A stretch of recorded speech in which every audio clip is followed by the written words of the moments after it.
Mi nombre es Juan, y a mis 80 años he vivido lo suficiente para ver a mi sangre conquistar el mundo. Cuando miro a mi nieto, Cristiano, no solo veo al atleta legendario que el planeta aclama. Veo el corazón indomable de su madre, mi hija Dolores, una mujer forjada en la adversidad y cuya fe podría mover las montañas de esta isla.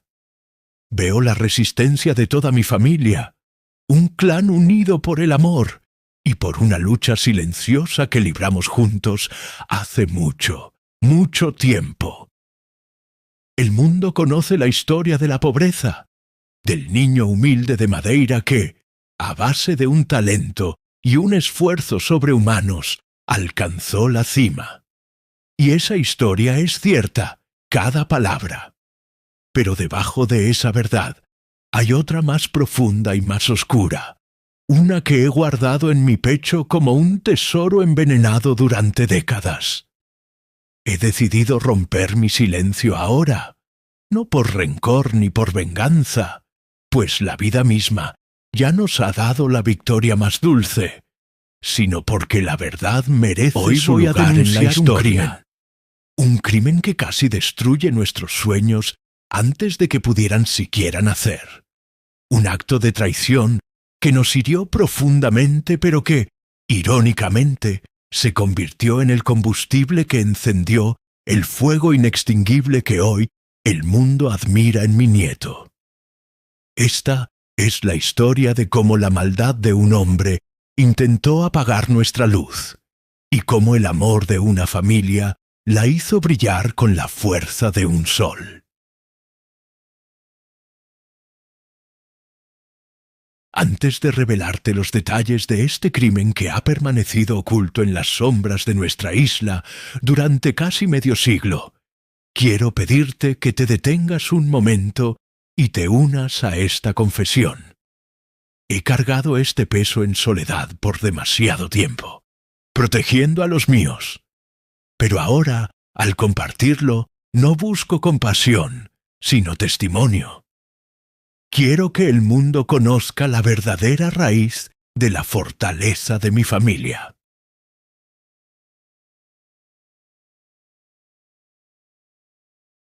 Si estas primeras palabras han tocado tu corazón, si sientes la importancia de sacar a la luz las injusticias ocultas, te invito a formar parte de este viaje.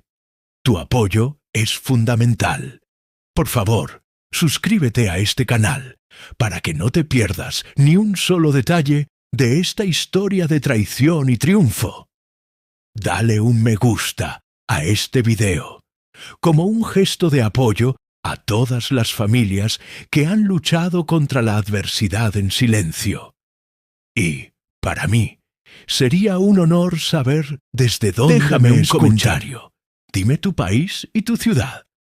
Imaginar que mi voz, la de un simple abuelo de Madeira, puede cruzar el océano y contar nuestra verdadera lucha en rincones lejanos del mundo, me llena de una fuerza que pensé que ya no tenía. Gracias por ser mi confidente en este momento tan importante. Ahora, déjame presentarte al hombre que casi nos roba el futuro. Todo comenzó con la confianza, como suelen comenzar las peores traiciones. En nuestra comunidad de Funchal, en aquellos tiempos, la palabra de un hombre lo era todo, y no había palabra más respetada que la de señor Arthur Vargas. Vargas no era un hombre rico en el sentido de tener grandes empresas, pero era un hombre de influencia. Conocía a todo el mundo, desde los políticos locales hasta los dueños de los barcos. Se presentaba a sí mismo como un benefactor, un hombre que ayudaba a las familias trabajadoras a navegar por el complicado mundo de las finanzas y las inversiones. Tenía una oficina pequeña, pero su reputación era inmensa. Irradiaba un aire de piedad y sabiduría, siempre con una palabra amable y un consejo para los más humildes. Nosotros, como tantas otras familias, caímos bajo su hechizo. Mi familia siempre ha sido de trabajadores incansables. Mi hijo, Dinis, trabajaba de sol a sol, y mi hija Dolores, con esa tenacidad que la caracteriza, hacía todo lo posible para sacar adelante a sus hijos, al pequeño Cristiano, a Hugo, a Elma y a Katia. Todos arrimábamos el hombro, ahorrando cada escudo que podíamos, guardándolo en una caja de lata escondida debajo del suelo de madera. No soñábamos con lujos. Nuestro sueño era simple: darles a nuestros hijos y nietos una oportunidad, un futuro un poco más brillante que el nuestro. Para ese entonces, el talento de Cristiano ya era una fuerza de la naturaleza imposible de ignorar. No era solo un niño que jugaba bien al fútbol, era diferente. Tenía una concentración, una disciplina y una pasión que no eran normales para su edad. Mientras otros niños jugaban, él entrenaba. Lo veíamos patear el balón contra la pared durante horas, sin descanso, perfeccionando su toque. Era evidente para todos nosotros que ese niño tenía un don divino. Dolores, con su increíble intuición de madre, lo sabía mejor que nadie. «Este niño va a ser grande, papá», me decía. «Tenemos que ayudarlo». Y esa ayuda requería dinero. Dinero para unas botas decentes, para las cuotas del club, para los viajes a los partidos fuera de la isla. Nuestro sueño colectivo comenzó a tomar la forma del futuro de Cristiano.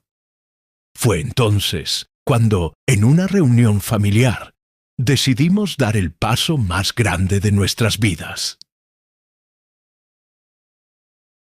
Juntamos todos nuestros ahorros, el trabajo de años de toda la familia. Era una suma modesta para el mundo, pero para nosotros lo era todo. Era nuestra única red de seguridad, nuestra única esperanza. Y decidimos confiarle ese dinero a señor Vargas. Nos había hablado de una oportunidad de inversión segura en el continente. Un fondo que duplicaría nuestro dinero en un par de años. «Es para el futuro de ese nieto tuyo, João», me dijo, poniendo una mano paternal en mi hombro. «Un talento así merece una oportunidad. Déjame ayudarte a construir su camino». Confiamos en él. Le entregamos nuestra caja de lata, el corazón de nuestra familia, en sus manos suaves y cuidadas. Recuerdo la expresión de esperanza en el rostro de Dolores, el brillo en los ojos de Dinis. Sentimos que, por primera vez, el futuro estaba de nuestro lado, que habíamos encontrado un ángel guardián. No podíamos saber que acabábamos de entregar nuestros sueños al diablo. Los meses que siguieron a la entrega de nuestros ahorros fueron extrañamente optimistas. Vivíamos con una nueva ligereza, una sensación de que nuestro arduo trabajo finalmente estaba plantado en tierra fértil y que pronto veríamos los frutos. Señor Vargas, en nuestros encuentros casuales por el pueblo, nos saludaba con una sonrisa aún más cálida, si cabe. Nos daba palmaditas en la espalda y nos decía que nuestra pequeña inversión estaba trabajando duro, como nosotros. «Paciencia, mis amigos», decía con aire sabio. «Las mejores cosas de la vida tardan en cocinarse». Y nosotros, gente sencilla y confiada, le creíamos. Durante este tiempo, la dedicación de Cristiano al fútbol se intensificó. Es algo que siempre admiraré de ese niño. Incluso cuando creíamos que su futuro estaba asegurándose en manos de otro, él nunca dejó de trabajar como si todo dependiera únicamente de sus propios pies. Su madre, mi increíble Dolores, era su mayor apoyo. A pesar de su agotador trabajo limpiando casas, nunca se perdía un entrenamiento. Era ella quien le lavaba la ropa de fútbol a mano cada noche, quien se aseguraba de que tuviera un plato de comida caliente, por humilde que fuera, para reponer sus energías. La fortaleza de esa mujer es la piedra angular de nuestra familia. Sin ella, ninguna victoria habría sido posible. Mi yerno, Dinis, era un hombre de pocas palabras, pero de un corazón inmenso. Y aunque la vida fue dura con él, sus ojos brillaban de orgullo cada vez que veía a su hijo en el campo. Éramos una familia unida en un sueño, esperando con paciencia la cosecha prometida por Vargas. La primera señal de que algo andaba mal fue sutil. Después de 6 meses, fui a la oficina de Vargas para preguntarle por los primeros informes que nos había prometido. Su sonrisa seguía ahí, pero sus ojos parecían esquivos. «Ah, João, amigo mío», dijo, revolviendo unos papeles en su escritorio sin mirarme. «La burocracia del continente es terrible. Ha habido un pequeño retraso administrativo. No te preocupes, todo está en orden. Dame un par de semanas más». Me fui con una extraña sensación de inquietud, pero la aparté. ¿Quién era yo para dudar de un hombre tan respetado? Pasó un mes más, luego otro. Mis visitas se hicieron más frecuentes, y las excusas de Vargas más elaboradas. Unas veces era un problema con un banco en Lisboa, otras una nueva regulación del gobierno. Siempre había una razón, siempre había una promesa de que, la próxima semana sin falta, todo se solucionaría. La esperanza inicial en nuestra familia comenzó a transformarse en una ansiedad sorda. Veía la preocupación en el rostro de Dolores, que intentaba ocultarla por el bien de sus hijos, pero yo, su padre, la conocía demasiado bien. El punto de quiebre llegó casi un año después de haberle entregado el dinero. Un rumor comenzó a circular por el barrio como una plaga. Otra familia, los Freitas, que también habían invertido con Vargas, habían perdido su casa. Fui a verlos. Encontré a un hombre destrozado y a una mujer que no podía parar de llorar. Su historia era idéntica a la nuestra, y mi sangre se heló. Esa misma tarde fui a la oficina de Vargas. Esta vez no fui como un amigo, sino como un hombre al que le han robado. Entré sin llamar. Él estaba solo, contando un fajo de billetes. Al verme, su máscara de amabilidad cayó por completo. Su rostro se endureció. Sus ojos se convirtieron en 2 trozos de hielo. «¿Qué quieres, João?», preguntó con una voz que nunca le había oído. Una voz fría, cortante. Le exigí nuestro dinero. Que sabía lo de los Freitas. Él ni se inmutó. Dejó los billetes sobre la mesa y se recostó en su silla, mirándome con una mezcla de desprecio y lástima. «Tu dinero se ha ido», dijo, sin rodeos. «Fue una inversión de alto riesgo. A veces se gana, a veces se pierde. Vosotros perdisteis». Le grité que él nos había prometido que era segura, que nos había mentido. Y entonces se rió. Una risa seca, cruel, que llenó la pequeña oficina y me rompió algo por dentro. La palabra de un hombre solo vale lo que vale su poder para respaldarla, dijo, levantándose. Y tú, João, no tienes ningún poder.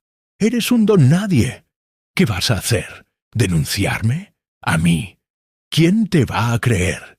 ¿Qué pruebas tienes? Soy amigo del alcalde, del jefe de policía. Si haces un escándalo, me aseguraré de que tu hija pierda su trabajo. Me aseguraré de que nunca más consigas trabajo en este puerto. Sois pobres porque sois estúpidos. Ahora, sal de mi oficina». Salí de allí como un autómata. El mundo parecía haberse vuelto irreal. El crimen no era solo el robo. Era la humillación, la absoluta impotencia. Nos había elegido precisamente por ser quienes éramos, gente humilde y trabajadora sin poder para defenderse. Esa noche reuní a la familia. Les conté la verdad. Nunca en mi vida he experimentado un silencio tan pesado, tan lleno de dolor. Vi el color desaparecer del rostro de Dolores. Vi a mi hijo Dinis bajar la cabeza, sus hombros hundidos por el peso de la derrota. Vi las lágrimas silenciosas de mis otras hijas. Nuestro sueño, nuestro futuro, todo convertido en cenizas por la codicia de un hombre.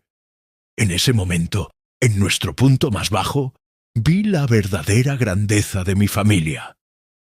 Tras el shock inicial, fue Dolores quien habló primero. Se secó las lágrimas con rabia y nos miró a todos. «No», dijo con una firmeza que me hizo temblar. «No dejaremos que nos destruya ese placer. El sueño de mi hijo no estaba en esa caja de lata. Está en sus pies y en nuestra fe». Fue como si encendiera una luz en la habitación más oscura. Su coraje fue contagioso. En ese momento, tomé la decisión que nos protegería. Les dije que Vargas tenía razón en una cosa. No podíamos luchar contra él abiertamente. Denunciarlo nos traería más ruina. Les hice prometer que guardaríamos silencio. No por miedo, sino como un acto de autoprotección estratégica. «Nuestro silencio será nuestro escudo», les dije. «Y nuestro trabajo será nuestra venganza. Le demostraremos a ese hombre y al mundo entero que el poder de esta familia no está en el dinero, sino en nuestra sangre y nuestro espíritu». Todos asintieron. Lloramos juntos esa noche, no de desesperación, sino para limpiar la herida. Y a la mañana siguiente nos levantamos, más pobres que nunca, pero más unidos y decididos que en toda nuestra vida. El crimen de Vargas nos había robado el dinero, pero nos había dado algo mucho más valioso, una causa. Y yo, como patriarca de esta increíble y resiliente familia, juré que dedicaría hasta el último aliento de mi vida a cumplir esa promesa. La mañana siguiente, al desastre no trajo consigo el olor a derrota, sino el aroma a café fuerte y a una determinación silenciosa que llenaba nuestra pequeña cocina. No hubo lamentos, no hubo recriminaciones.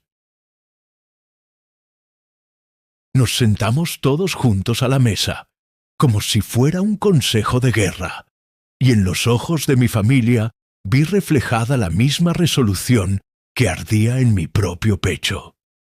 Fue mi hija Dolores, siempre el pilar de nuestra casa, quien nos dio la fuerza para empezar.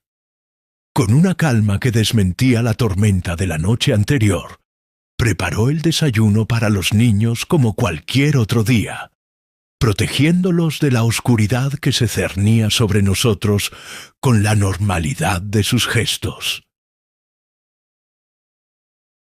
Verla me llenó de un orgullo inmenso. Esa mujer, mi hija, es una leona que defendería a sus cachorros con su propia vida. Fue en esa mesa donde tracé el plan que se convertiría en mi existencia durante los siguientes años. «Guardaremos silencio hacia afuera», les dije. «De cara al mundo, y especialmente de cara a Vargas, no ha pasado nada. No le daremos la satisfacción de vernos vencidos, pero por dentro nos convertiremos en un ejército. Cada uno de nosotros luchará con las armas que tenga, y nuestra victoria no será ruidosa, será el éxito de Cristiano». Y así mi vida cambió. Mi cuerpo, ya acostumbrado a las fatigas de una vida de trabajo, se convirtió en una herramienta que decidí llevar hasta su límite absoluto, y más allá. Ya no trabajaba para vivir, trabajaba para alimentar un sueño que se había convertido en un acto de guerra.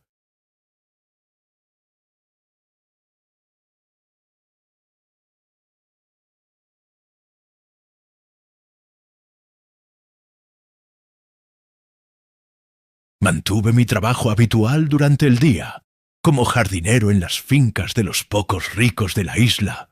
Un trabajo que me humillaba en silencio, pues cada jardín cuidado era un recordatorio de la riqueza que nos habían robado. Pero el día ya no terminaba cuando el sol se ponía. Para mí, el día acababa de empezar. Por las tardes, después de una jornada de 8 horas podando y cavando, me iba al puerto. Allí me unía a los pescadores que volvían con sus barcas y pasaba horas remendando sus redes. Era un trabajo minucioso y agotador, que te dejaba las manos llenas de cortes y el olor a salitre impregnado en la piel. Mis ojos, ya viejos, se esforzaban bajo la luz débil de las bombillas del muelle. Pero cada nudo que ataba, cada red que dejaba lista para la faena del día siguiente, era un escudo más para el futuro de mi nieto. Me pagaban unas pocas monedas, y cada una de ellas iba directamente a la nueva caja de lata, la caja de la resistencia. Pero mi jornada aún no Cuando había el puerto terminado. se Quedaba en silencio. Alrededor de la medianoche comenzaba mi tercer trabajo, el más brutal de todos. Me unía a las cuadrillas que descargaban el pescado de los grandes barcos que llegaban de alta mar. Era un trabajo para hombres jóvenes y fuertes, un infierno de cajas pesadas, hielo cortante y un olor a amoníaco y pescado que se te metía en los pulmones. Mis espaldas gritaban en protesta, mis rodillas temblaban. Cargaba cajas que pesaban casi tanto como yo, caminando por planchas resbaladizas, con el viento frío de la madrugada cortándome la cara.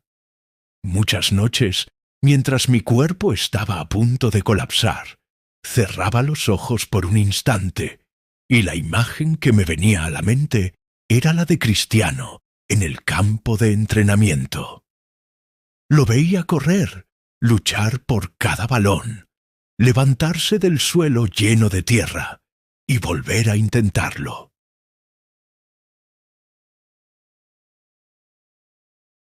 Es un niño extraordinario, con una fuerza de voluntad que no he visto en nadie más. Su disciplina, incluso a esa temprana edad, era una fuente de inspiración inagotable. Él era mi combustible. Pensaba en su sueño, en la fe inquebrantable de mi hija Dolores, en la dignidad silenciosa de mi yerno Dinis, y una nueva fuerza me recorría. No era solo por mí, era por todos ellos. Me estaba sacrificando, sí, pero nunca me sentí una víctima. Me sentí un soldado privilegiado, luchando en la batalla más importante de nuestras vidas. Llegaba a casa cuando el cielo apenas comenzaba a clarear. Dormía 1 o 2 horas, a veces ni eso, y comenzaba de nuevo. Mi cuerpo envejeció 10 años en uno. Perdí peso, mi piel se pegó a los huesos y una tos crónica se instaló en mi pecho. Dolores me miraba con una preocupación infinita. «Papá, tienes que parar, te vas a matar», me suplicaba. Yo le sonreía y le decía, «Estoy más vivo que nunca, era hija». El dolor físico era real, pero mi espíritu estaba en llamas. Toda la familia se unió a esta guerra silenciosa. Dolores aceptó más casas para limpiar. Mis otras hijas, Katia y Elma, ayudaban en todo lo que podían. Hugo, mi otro nieto, entendió que por un tiempo todos los esfuerzos debían centrarse en su hermano. Nunca hubo una pizca de celos, solo un apoyo incondicional. Son una familia increíble, con un corazón de oro. Y Cristiano. Él parecía entenderlo todo sin que nadie le dijera nada. Era como si el peso de nuestros sacrificios se hubiera comunicado con él a un nivel invisible. Su entrenamiento se volvió aún más riguroso. Su seriedad en el campo, absoluta. Dejó de ser un niño que jugaba al fútbol para convertirse en un joven atleta con una misión. A veces, después de mi turno en el puerto, pasaba por el campo de tierra antes de ir a casa, solo para verlo. Él ya estaba allí, solo, bajo la primera luz del alba, pateando su balón, una y otra vez. Nos veíamos a la distancia. No necesitábamos hablar. Él sabía que yo estaba allí por él, y yo sabía que él estaba allí por todos nosotros. Era nuestro pacto silencioso. Él lucharía en el campo, y yo lucharía fuera de él. El crimen de Vargas nos había dejado en la ruina, pero nos había dado un propósito sagrado.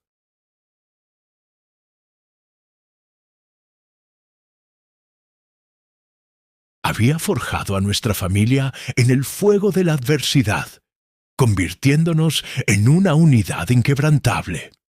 Y había encendido en mi nieto una llama que, yo lo sabía con cada fibra de mi ser, ningún obstáculo, ninguna defensa, ningún portero en el mundo sería capaz de apagar. El fruto de nuestro sacrificio silencioso comenzó a madurar el día que llegó la carta oficial del Sporting de Lisboa.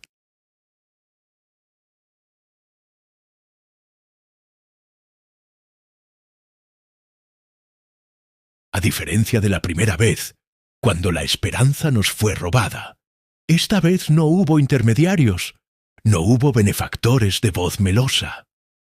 La oportunidad llegó directamente a nuestra puerta, ganada a pulso con cada gota de sudor mía en el puerto y con cada gota de sudor de mi nieto en el campo de tierra.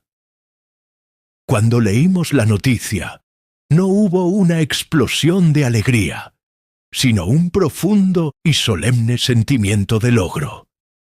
Era la primera batalla ganada en nuestra guerra silenciosa. Recuerdo perfectamente la conversación que tuve con Cristiano la noche antes de que partiera.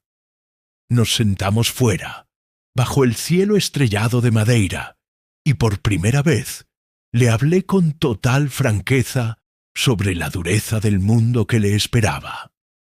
Le hablé de la envidia, de la soledad, de los hombres que intentarían derribarlo.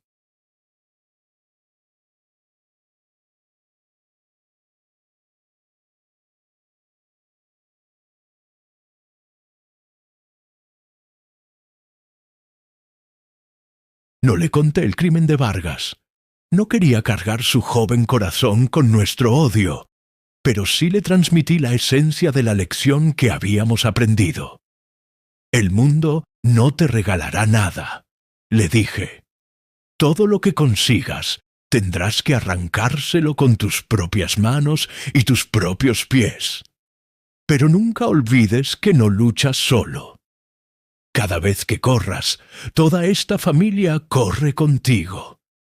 El esfuerzo de tu madre, la fe de tus tíos y hermanas, mi propio cansancio, todo está en que nuestro sacrificio valga la pena. Él, con esa seriedad impropia de su edad, simplemente asintió y dijo: «Lo haré, abuelo, por todos nosotros». Y yo supe que lo haría. La grandeza de mi nieto no reside solo en su talento, sino en su inmenso corazón y en su lealtad a su familia. Es algo que el dinero y la fama nunca han podido corromper. Su éxito en Lisboa fue meteórico. Cada noticia que nos llegaba era un bálsamo para mi cuerpo dolorido y un motivo de orgullo para toda la familia. Coleccionaba cada recorte de periódico en un álbum. Sus manos, cansadas de tanto limpiar, temblaban de emoción al pegar las fotos de su hijo. Celebrábamos cada gol como si fuera la final de un mundial, no en grandes fiestas, sino en nuestra humilde casa, unidos, recordando siempre el porqué de nuestra lucha. La verdadera coronación, el momento en que supimos que habíamos ganado de forma definitiva, fue su traspaso al Manchester United. La noticia fue como un terremoto en nuestra pequeña isla. El niño de Funchal, nuestro niño, iba a jugar en uno de los clubes más grandes del mundo.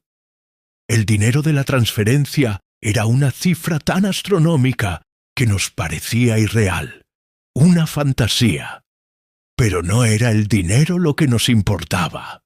Era el símbolo. Era la prueba irrefutable de que habíamos triunfado sobre la traición y la adversidad. La victoria tenía un rostro, y era el de mi nieto sonriendo con la camiseta roja. Un día, poco después de que Cristiano se convirtiera en una estrella en Inglaterra, ocurrió algo que había esperado durante años. Estaba caminando por el centro de Funchal cuando vi a señor Vargas. El tiempo no había sido amable con él. Estaba más viejo, más encorvado, y la arrogancia de su rostro había sido reemplazada por una amargura de hombre derrotado por la vida. Nuestros ojos se cruzaron por un instante a través de la calle. Él me reconoció. Vi un destello de pánico en su mirada, quizás de miedo. Yo, sin embargo, no sentí el odio que había alimentado durante tanto tiempo. Para mi sorpresa, lo que sentí fue una inmensa y fría piedad. Él me había robado nuestro dinero, pero nosotros le habíamos robado algo mucho más valioso: el poder de hacernos sentir pequeños. Permanecí inmóvil, mirándolo fijamente. No sonreí. No hice ningún gesto. Simplemente lo miré. Y en mi mirada, él pudo leer mi victoria. Pudo ver los estadios llenos, los goles, los titulares, la fama mundial de mi nieto. Pudo ver el fruto del crimen que él cometió. Un fruto que se le había vuelto en contra de una forma que nunca podría haber imaginado. Él, que nos había llamado don Nadies, ahora era testigo de cómo nuestra sangre se convertía en realeza. Bajó la mirada, avergonzado, y se escabulló por una callejuela. Esa fue mi venganza. No necesité ni una palabra. El éxito de Cristiano fue el juicio. A partir de ese día, el recuerdo del crimen dejó de ser una herida abierta y se convirtió en una cicatriz, un recordatorio de lo que habíamos superado juntos. Lo que más me enorgullece es cómo mi familia manejó el éxito. El dinero podría habernos dividido, la fama podría habernos cambiado, pero el liderazgo moral de Dolores y la increíble humildad de Cristiano nos mantuvieron con los pies en la tierra.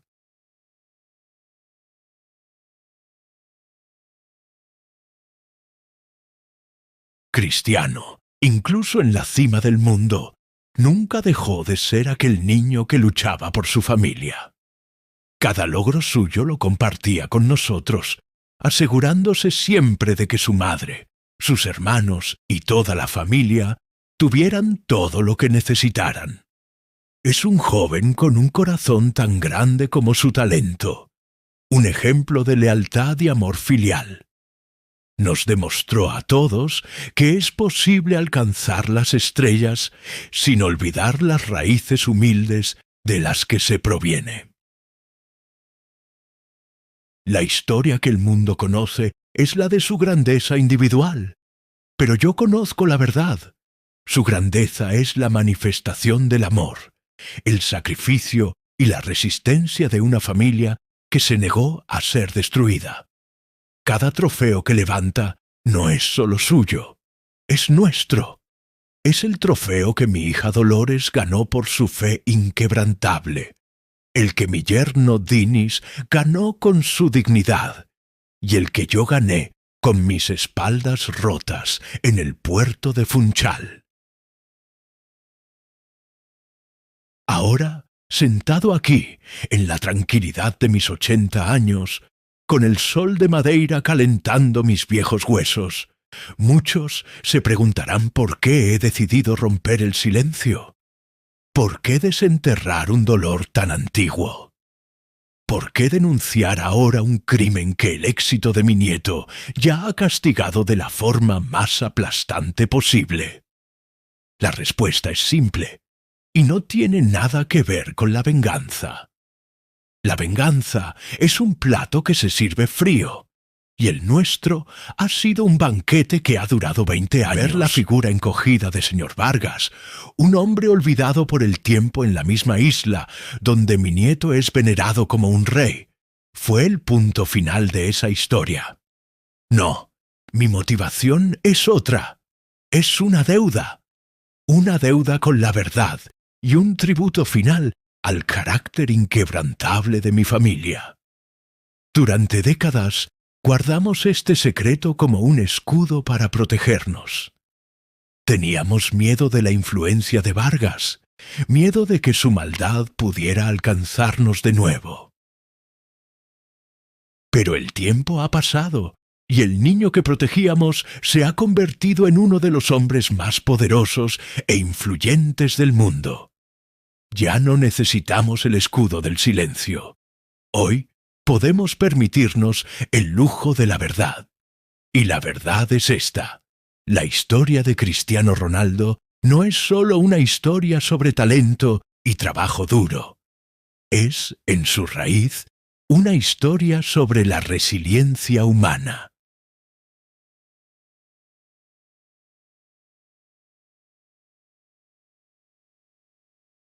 Es la historia de una familia humilde que recibió un golpe devastador, un acto de traición diseñado para romper su espíritu, y que en lugar de desmoronarse, se unió con una fuerza feroz y convirtió esa herida en su mayor fortaleza.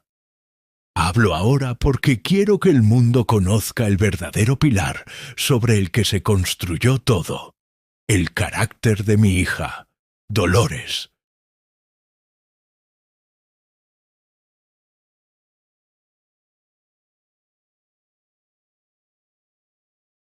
El mundo ve a la madre de una superestrella, pero yo veo a la guerrera que, en nuestra noche más oscura, se secó las lágrimas y se negó a aceptar la derrota. Fue su fe, su increíble fortaleza moral, la que nos guió. Ella es la verdadera arquitecta de nuestro éxito, la que nos enseñó con su ejemplo que la verdadera riqueza no estaba en el dinero que nos habían robado, sino en nuestra unidad y en nuestro amor.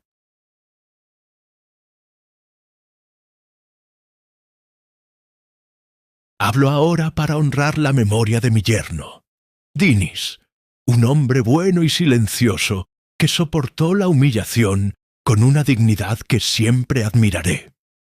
Y hablo por mis otras hijas y mi otro nieto, que entendieron la importancia del sacrificio colectivo.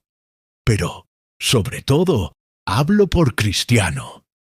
Quiero que el mundo sepa que el acero de su disciplina no se forjó solo en un gimnasio.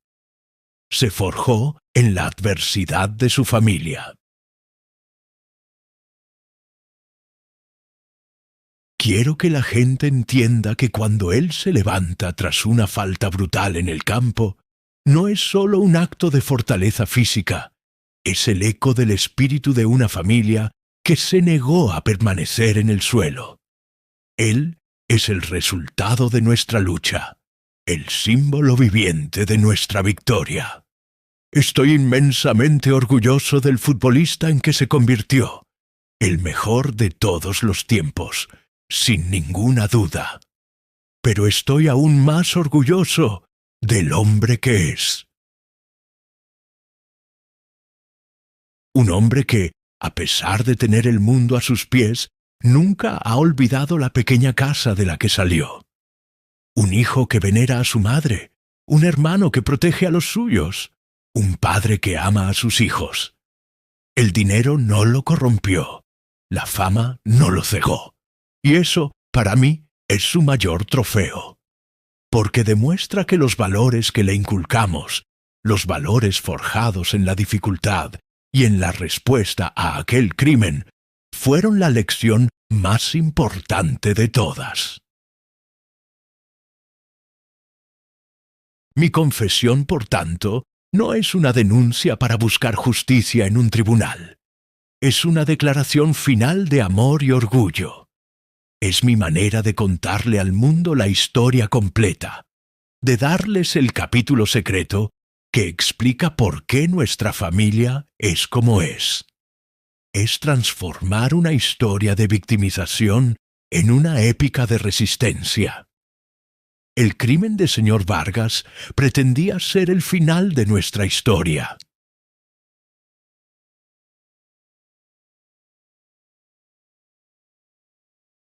Pero gracias a la fuerza de mi familia y al espíritu indomable de mi nieto, ese crimen se convirtió, sin que su autor lo pretendiera, en el prólogo de la leyenda. Ya he vivido una vida larga. He visto más de lo que nunca soñé. He visto la miseria más profunda y la gloria más deslumbrante. Y ahora, al final, puedo descansar en paz, sabiendo que he cumplido con mi deber. El silencio nos protegió cuando éramos débiles. Pero la verdad es nuestra corona ahora que somos fuertes. Y es una corona que mi familia, y especialmente mi nieto Cristiano, se ha ganado el derecho de llevar con un orgullo inmenso.